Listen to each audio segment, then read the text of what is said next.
trying to pocket the judiciary by so doing. What will be your reaction?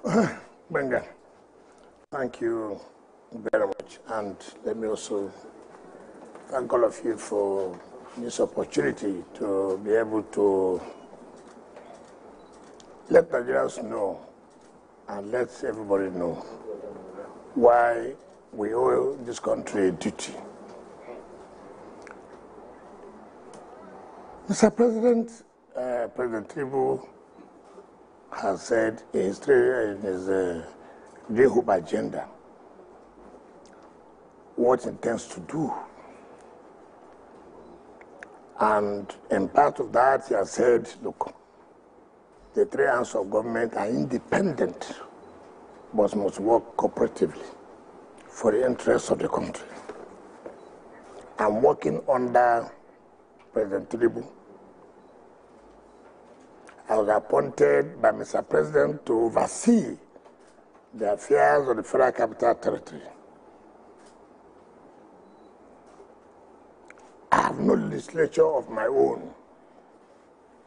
The legislature is the National Assembly. Mr. President presents the budget of the FCT to the National Assembly. Therefore, I am an implementer of Mr. President's policies of what he intends to do. And Mr. President comes up with a laudable, which no president in this country has done. I said, listen, we have been talking about independence of the judiciary. How do you guarantee the independence of the judiciary? Part of what he did, one, he came on board and said, look, there should be this. In terms of uniformity of retirement of age. Before, it used to be Supreme Court and Court of Appeal 70 years. Now, he has made it without every judge from the State High Court, Federal High Court, Court of Appeal, Supreme Court, retired at the age of 70. You move further, okay. Salaries, emoluments of judges and justices. No president had had that booster. For how many years in this country, judges and justices' salaries and emoluments have not been increased? What do they earn? At the end of the day, you go home and say, look, if you really want to talk about independence of judiciary, you must make it such a way that they cannot be influenced or politically manipulated. Their salary should be increased. Even as they retire, they collect and tax as the same way. In that case, you are trying to move them from political manipulation. He did that. The next is welfare. Where are the judges living? They have no hope. Therefore, it's open for political manipulation. And for me, as a president who wants to guarantee the independence of the judiciary, judges must have their homes. I'm not Mr. President. I'm only lucky to be appointed as a minister under his administration, and who is in a position to implement his policies. And Mr. President said, look, this is what he wants. Come up and see what we can do. It was approved by Mr. President, sent to the National Assembly in 2024 budget, that there should be construction of judges and justices' quarters. That they must remove judges from where they are renting houses. They don't even know where they are living. Where they are living among criminals. We are renting houses where the landlord will say, look, you have not paid. Leave. is embarrassing. A policy anybody should commend Mr. President.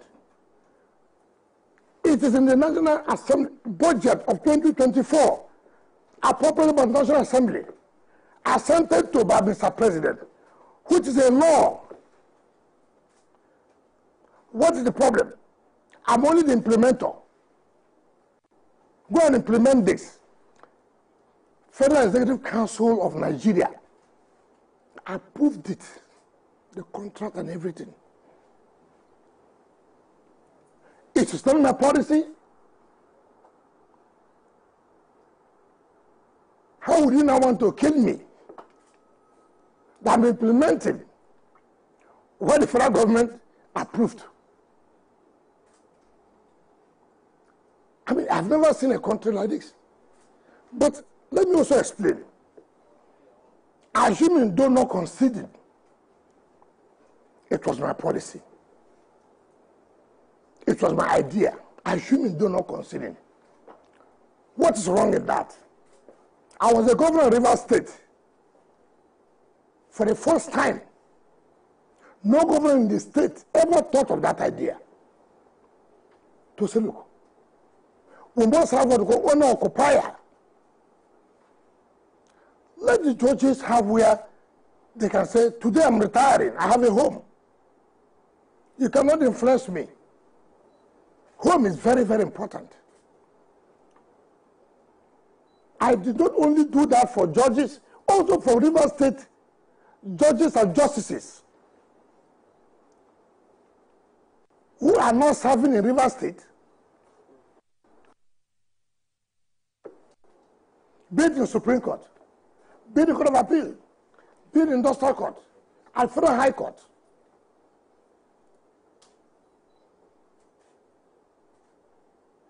Nobody said, I did that to buy judges. Just because I'm in Abuja, and you remember, it was President Tinubu when he was governor of Lagos State that introduced these owner-occupied houses in Lagos for judiciary. He was one. It was a policy. Before I copied from what he did in Lagos to establish in Port Harcourt. But again, all those houses I built for judges, how do I own them now? How do I own the judges now? Had there not been a series of orders against us, against me? Now, let us also say,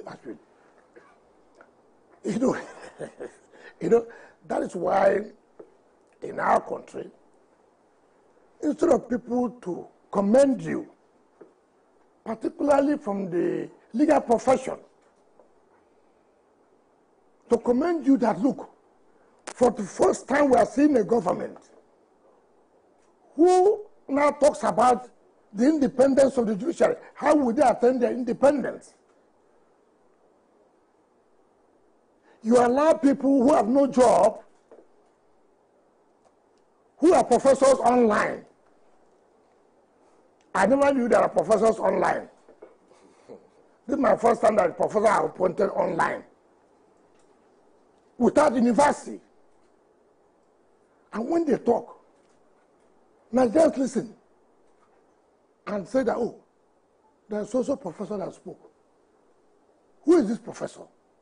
Which university? How was he appointed? How was he made a professor? So it's unfortunate. So I want to say clearly, the idea is not mine. It has nothing to do with me. I'm not the president of Nigeria. It's the Federal Executive Council, presided by Mr. President, deputed by Mr. Vice President, and approved. All right. And I have to implement what Mr. President policies are. Okay, we understand. It's not